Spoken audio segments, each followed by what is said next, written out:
عليكم ورحمة الله وبركاته. إن الحمد لله نحمده ونستعينه ونستغفره ونعوذ بالله من شرور أنفسنا ومن سيئات أعمالنا. من يهده الله فلا مضل له ومن يضلل فلا هادي له. أشهد أن لا إله إلا الله وحده لا شريك له وأشهد أن محمدا عبده ورسوله. يا أيها الذين آمنوا اتقوا الله حق تقاته ولا تموتن إلا وأنتم مسلمون. يا أيها الناس اتقوا ربكم الذي خلقكم من نفس واحدة وخلق منها زوجها وبث منهما رجالا كثيرا ونساء واتقوا الله الذي تساءلون به والأرحام إن الله كان عليكم رقيبا. يا أيها الذين آمنوا اتقوا الله وقولوا قولا سديدا يصلح لكم أعمالكم ويغفر لكم ذنوبكم ومن يطع الله ورسوله فقد فاز فوزا عظيما. أما بعد. Saudara Nabi Muhammad Syarudin, saya mendengar dalam hati Allah sekalian. Alhamdulillah, bersyukur kita kepada Allah Subhanahu Wa Taala. Dengan limpahan kurnia dapat kita menyambung kembali ke tafsir dan saudara yang dimuliakan Allah sekalian. Kita berada pada ayat 97 hingga berikutnya daripada surah Taha, iaitu firman Allah Subhanahu Wa Taala. A'udzu billahi minasy syaithanir rajim.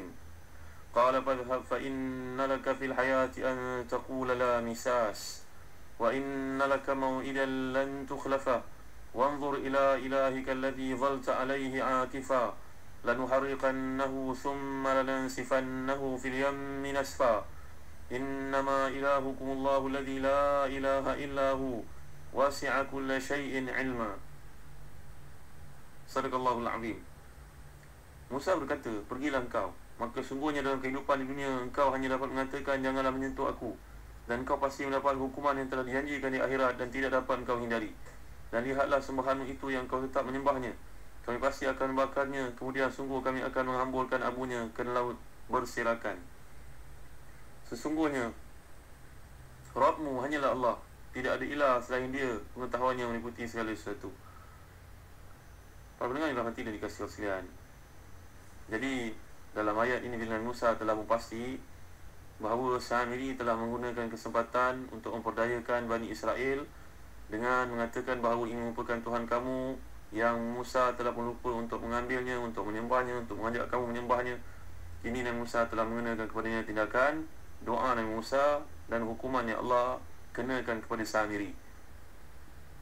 Pergilah engkau, sungguhnya dalam kehidupan dunia engkau hanya dapat mengatakan jangan menyentuh aku. Maksudnya dalam ayat ni, sebagaimana kamu telah mengambil dan menyentuh apa yang tidak patut kamu sentuh dari jejak kaki kuda Jibril itu, maka hukuman bagimu di dunia adalah kamu akan mengatakan janganlah kamu menyentuh aku. Maksudnya di sini tuan-tuan, kebanyakan para ulama tafsir, contohnya Imam Al-Baghawi, Ibn Atiyah, Al-Andalusi, Ibn Kathir, Ibn Jarir Tabari, yang banyak mengatakan bahawa dia tidak dapat menyentuh orang lain dan orang lain pun tidak dapat menyentuhnya, kerana akan menimbulkan kemudaratan bagi kedua-dua belah pihak. Dan sudah bahasa Arab, kalau kita perhatikan perkataan misas, ini diambil daripada perkataan massa, yang digunakan untuk menggambarkan sentuhan. Kalau kita perhatikan dalam Quran, tuan-tuan yang dimuliakan Allah sekalian, al-mas kal-lamsi, seperti dalam kamus Al-Fariq sebagai contohnya, kamus Al-Aziz. Massa ni bermaksud sentuhan. Dalam surah Al-Baqarah sebagai contoh, wa in talaqtumuhunna min qabli an tamassuhun, kadang-kadang merujuk kepada jima, merujuk kepada hubungan. Dia digunakan sebagai bahasa kiasan yang merujuk kepada nikah. Dalam surah Al-Baqarah ayat yang lain, la junaha alaikum in talaqtumun nisaa ma lam tamassuhun, tidak mengapa ke atas kamu ceraikan seorang perempuan dan belum lagi menyentuh mereka. Begitu juga surah Ali Imran, Allah gambarkan kisah Maryam, anna yakunu li waladun wa lam yamsasni bashar, bagaimana aku boleh mendapat anak sedangkan aku tidak pernah disentuh oleh mana-mana lelaki pun. Itu sebab digunakan perkataan masis ataupun misas. Masa ini merujuk kepada kinayatun an nikah, bahasa kiasan kepada nikah. Kita pun orang Melayu menyebut perkara yang sama, jangan sentuh anak saya sebagai contohnya. Perempuan yang marah kepada suami, jangan sentuh diri saya. Jadi maksud sentuh ni adalah menjurus kepada hubungan suami isteri. Kadang-kadang perkataan masa juga merujuk kepada junun. Nanti ada peluang kita akan lihat bagaimana hukuman terhadap orang yang mengamalkan riba. Jagalah tuan, kita terlibat dengan riba. riba ni berlaku dalam suasana sekarang, susah nak dielakkan. Tidak akan ada yang dapat selamatkan, walaupun daripada debu riba ini pun tak ada dapat menyelamatkan diri daripadanya akhirat, di hujung umur dunia seperti sekarang zaman fitnah. Tuan-tuan yang mulia Allah sekalian, jadi Allah memberikan gambaran terhadap hukuman orang yang mengamalkan riba. Alladhi yakulu riba la yaqumuna illa kama yaqumu alladhi yatakhabbathu syaitanu min nas. Orang yang mengamalkan riba ni akan bangkit akhirat besok seperti orang yang kena junun. Mas yang maksudkan di sini sentuhan syaitan, iaitulah histeria, orang yang gila, orang yang ditimpa gangguan. Begitu juga orang-orang kafir menyatakan dalam Al-Quran Karim seperti yang digambarkan Allah SWT ayat ke-80 surah Al-Baqarah, wa qalu lan tamassana an-naru illa ayyaman ma'dudah. Orang Yahudi khasnya dan orang kafir mengatakan kami tidak akan disentuh oleh api neraka melainkan beberapa hari yang pendek, beberapa hari yang tertentu saja. Kadang-kadang masa juga dia merujuk kepada maksud menyentuh ataupun menimpa. Kerana itu Allah gunakan masathumul ba'sa wad-dharra wa zulzilu. Dulu dalam surah Al-Qamar yang pernah kita bincangkan, zuqu massa saqar. Dulu surah Al-Anbiya juga kita telah bincangkan massaniya dur wa anta arhamur rahimin. Pernah kita bincang kisah Nabi Ayub yang ditimpa penyakit sebagai ujian daripada Allah Subhanahu wa taala. Dan surah Sad pun pernah kita bincangkan dahulu, massaniya syaitan binusbin wa azab. Kita pernah bincangkan ayat-ayat berkaitan dengan masa ini. Jadi dalam konteks sebutan Allah SWT dalam ayat ini, tuan-tuan, masa yang digunakan di sini untuk menggambarkan dalam kaitan si Musa As-Samiri ini yang telah melakukan perbuatan syirik kepada Allah SWT, mengajak orang untuk syirik. Jadi ini merupakan satu hukuman yang ditimpakan ke atasnya. Setengah pandangan mengatakan ia diboikot oleh masyarakat sehingga dilarang untuk bergaul, tidak boleh berjumpa dengannya, tidak pula boleh memberinya, seperti yang berlaku pada 3 orang sahabat yang menguzurkan diri tanpa sebab yang munasabah dalam perang Tabuk yang telah kita bincangkan dalam surah Taubah yang lalu.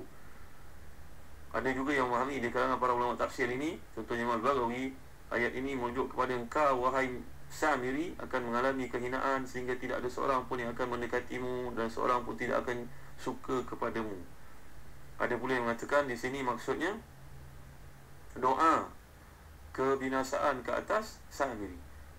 Di sini bahasa Arab kalau kita lihat yang digunakan Allah di sini, fa inna laka bil hayati an taqula la misas.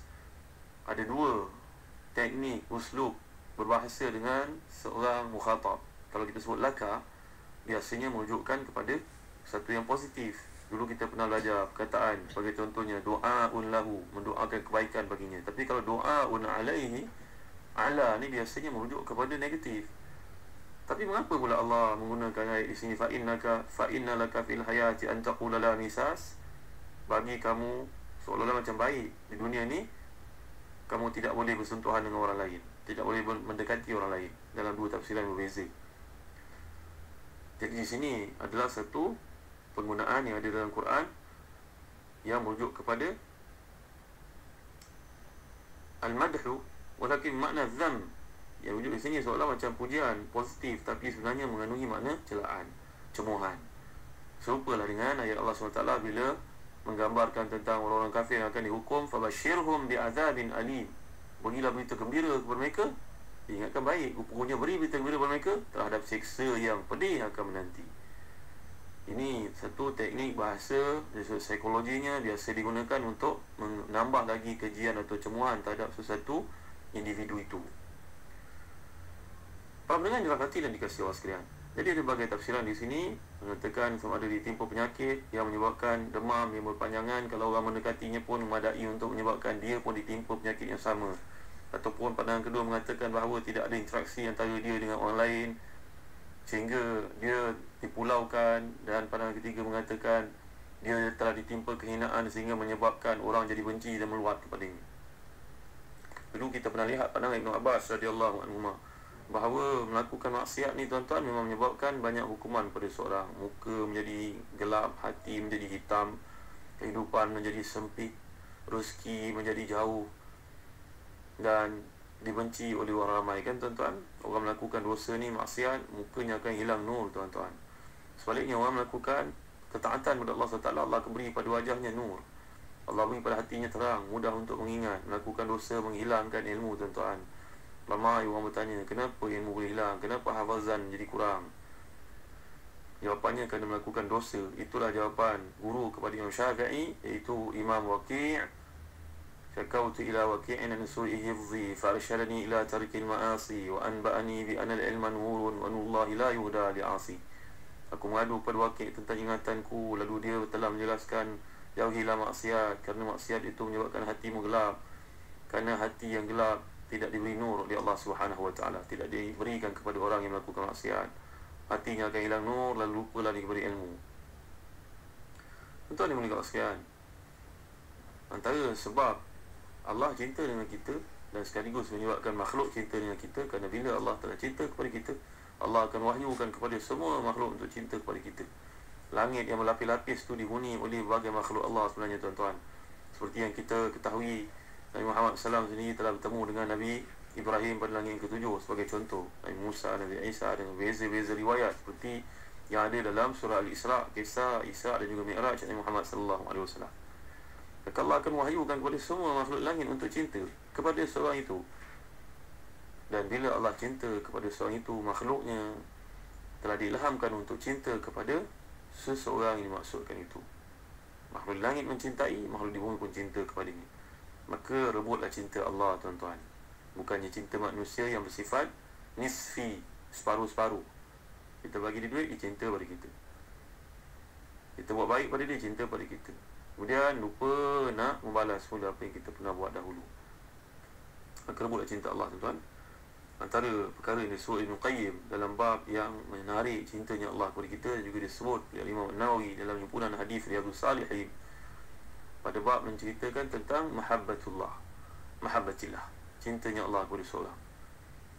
Yang pertama, tuan-tuan, kita ni sibuk dengan perkara ketaatan. Kerana Imam Ghazali pernah berkata, alamatu i'radillahi anil abdi ishtighaluhu bima la ya'ni. Tanda Allah SWT tak suka pada kita, Allah benci pada kita, tuan-tuan, maka kita ni sibuk melakukan benda-benda yang tidak mendatangkan manfaat pada kita. Perhatikan muhasabah diri. Satu harian kita hidup, apa yang kita buat? Sembahyang pada waktunya tak? Atau kita sibuk main game, sibuk sembang tentang aurat orang lain, keaiban orang lain, menulis dalam blog pun menulis tentang fitnah pada orang lain. Ini agak-agak Allah cinta kepada orang seperti kita, tuan-tuan. Lebih jelas lagi, kata Ibn Qayyim, tanda Allah cinta pada kamu, kamu sibuk membaca kalam Allah. Kitabun anzalnahu ilaika mubarakan liyadabbaru waliyatadhakkara ulul albab. Surah Sad yang kita bincangkan dahulu, kan? Lagi Allah mencemooh orang yang tidak baca Quran, afala yatadabbaruna al-Quran am ala qulubin akfaluha. Apakah mereka tak ada masa untuk baca Al-Quran, ataupun hati mereka telah ditutup untuk cinta pada Allah? Perhatikan, tuan-tuan mulia Allah sekalian. Kalau nak tahu bagaimana kedudukan Allah, kedudukan kamu di sisi Allah, maka lihatlah kedudukan Allah di sisi kamu. Berapa banyak Quran yang kamu baca seharian? Berapa banyak Facebook yang kamu dampingi? Lebih banyak dengan Facebook ke lebih banyak dengan baca Al-Quran Karim? Dah masuk bulan Rajab, lepas ni tunggu tak apa, nanti Syaban datang, Ramadan datang, masih terkial-kial belum lagi baca Al-Quran Karim. Malang, tuan-tuan yang mulia Allah sekalian. Yang kedua, tanda Allah cinta pada kita, tuan-tuan, dan sekaligus akan menunjukkan cintanya makhluk pada kita, sibuk dengan melakukan ibadah nafilah. Dalam hadis 40 yang kita semua hafalnya, Allah SWT telah berfirman, man 'ada li waliyan faqad adhantuhu bil harb wa ma taqarraba ilayya 'abdi bi shay'in ahab ilayya mimma aftaratuhu alayh wa ma yazalu 'abdi yataqarrabu ilayya bin nawafil hatta uhibbah. Tengok, sibuk dengan ibadah nafilah, ibadah sunat, menyebabkan Allah sayang pada kita. Tanda Allah sayang pada kamu, saudara, kamu sibuk dengan ibadah sunat. 2 salat sebelum subuh, 2 salat sebelum zuhur, rawatib ni kan, 2 salat selepas zuhur, 2 salat selepas maghrib, 2 salat selepas isyak. Ni 10 sunat rawatib yang muakkad, qabliyah ataupun ba'diyah ni. Tuan-tuan yang mulia Allah, kita sedang menceritakan kenapa Syamiri ni dibenci. Kerana dia menggamit kebencian Allah pertamanya, lalu makhluk pun benci kepada dia. Kebenciannya berbagai bentuk lah, sama ada penyakit menimpanya, wajahnya hilang nur, kebodohan timbul, hilangnya hitamnya wajah tersebut hingga hilang sebarang penarik padanya, ataupun dia ditipu penyakit mengikut pandangan yang berbeza-beza, merujuk pada an-nisas, sentuhan. Maknanya tiada sentuhan, sama ada sudut rohaninya, jasmani baik, semuanya terhindar daripada beliau. kerana perkara syirik yang telah dilakukan olehnya. InsyaAllah dalam kuliah akan datang kita akan tinjau lagi beberapa sebab yang menyebabkan cinta Allah jatuh kepada kita. Ada 8 sebab seperti Surah Ibn Qayyim, Imam Ghazali dan Ihya Ulumuddin. Marilah kita cuba melakukannya dalam hidup agar kita dapat cinta Allah, barulah cinta makhluk akan datang. Bicara tentang cinta makhluk, tanpa mengusahakan cinta Allah adalah satu benda yang sia-sia. Sehingga kita bincang dalam kuliah akan datang perkara ini. Allahu a'lam wa sallallahu ala sayyidina Muhammad wa ala alihi wa sahbihi wa baraka wa sallam. Walhamdulillahi rabbil alamin. Wa barakallahu fikum. Wassalamu alaikum warahmatullahi wabarakatuh.